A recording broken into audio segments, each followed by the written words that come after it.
Good afternoon, Miss. I am Miss Salina. So today I will going to assess the bed mechanics to my patient. First is the 1 nurse, second is the 2 nurse, third is the 3 nurse. So first, I will assess the client to move up in bed. First I will identify the patient first. Can I ask your name, ma'am?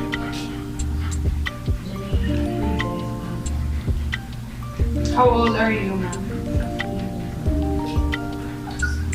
So, good afternoon, ma'am. I'm your student nurse from Riverside College.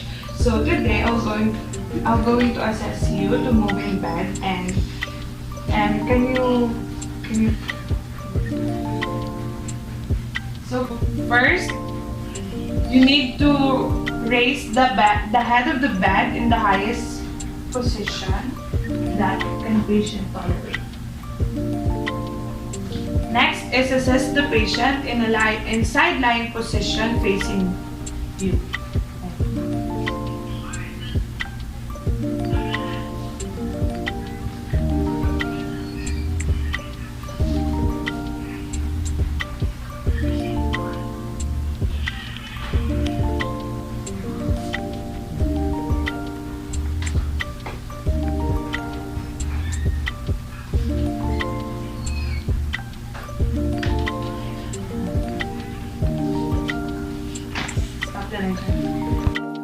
Next is stand opposite to the patient's hips.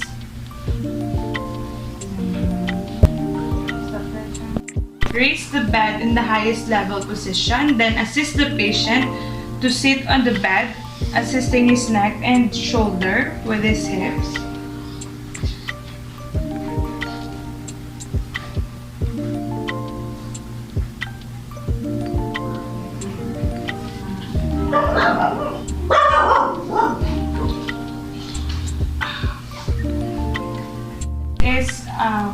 Next is assess the patient's ability to assess with transfer, move equipment if necessary to make room for the chair. Close the door or curtain. And then place the bed in the low position. Then is assist the patient to put on the robe and slipper with the non-skid.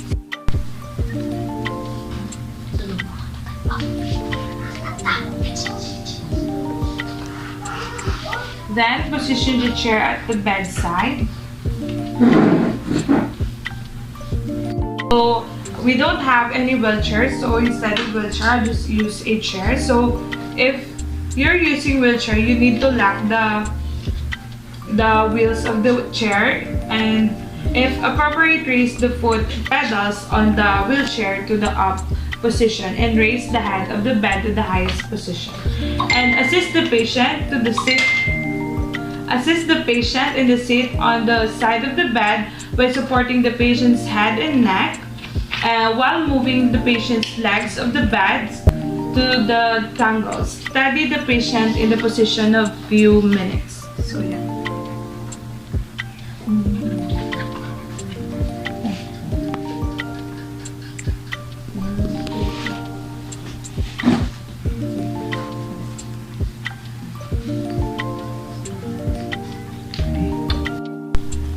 Then adjust the patient's position using the pillows where necessary.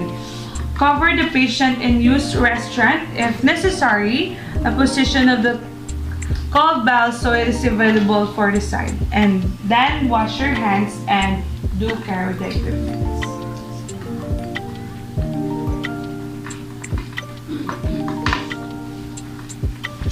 So next is assisting the client to move up in the bed. So first is face the head of the bed. Then place the feet apart with the foot nearest the bed behind the other foot.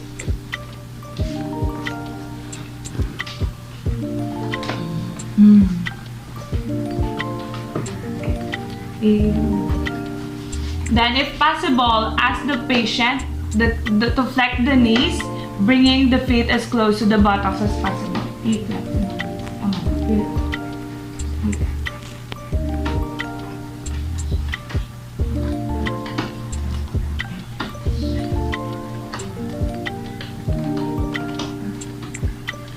Then instruct the client to flex the neck, tilting the chin toward the chest.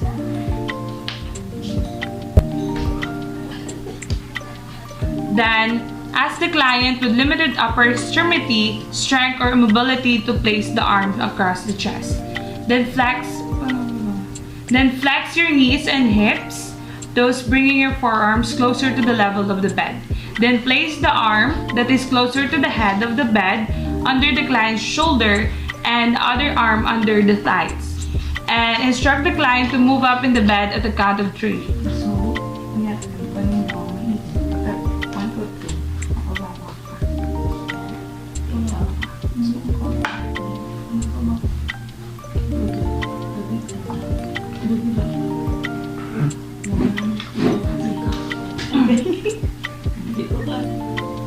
Then, in the count of 3, rock and shift your weight from the back leg to the front leg, and at the same time, the client pushes with the heels and elevate the trunk.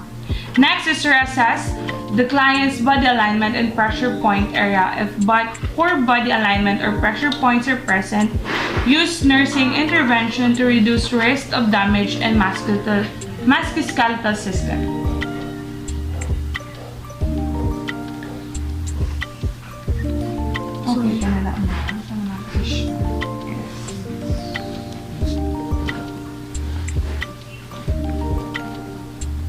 Okay, so next is assisting a patient up in the bed by 2 nurses. So first, explain the procedure to the patient and wash your hands. So I already washed my hands, so I will going to explain the procedure to the patient. So, ma'am, we will going to move up in the bed by assisting the 2 nurses. So, is that okay with you, ma'am?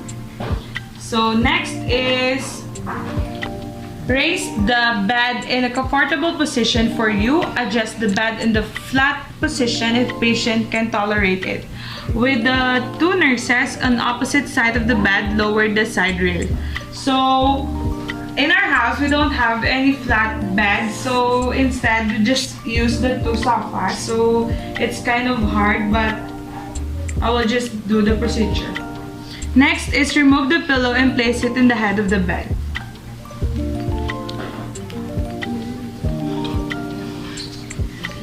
Next is, if able to assist, have the patient flex the knees and place feet flat on the bed.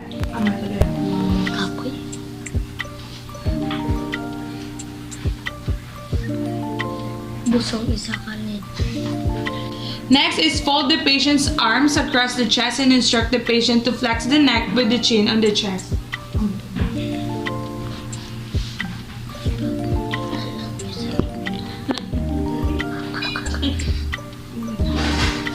So next is stand opposite to the patient's center with the feet spread and turn toward the head of the bed. Position the foot slightly forward.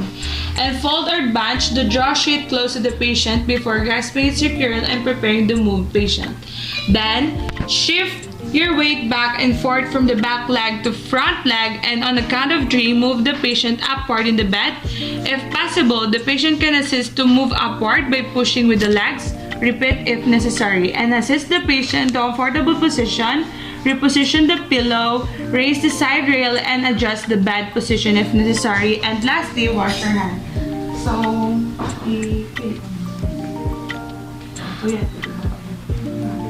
kami 1 to 3, ma'am. Pagbaba ka naman. If able, idog mo yung So, 1, 2, 3. So, position. Katul. Gusto nyo sabihin ko na yung katul.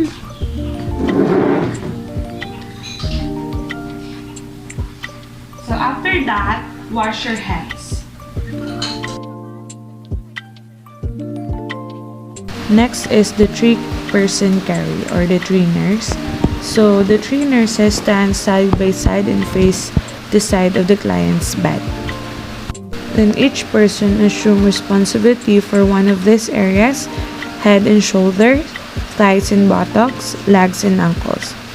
Each assumes a wide base of support with the foot closer to the stretcher in front, knees slightly flexed.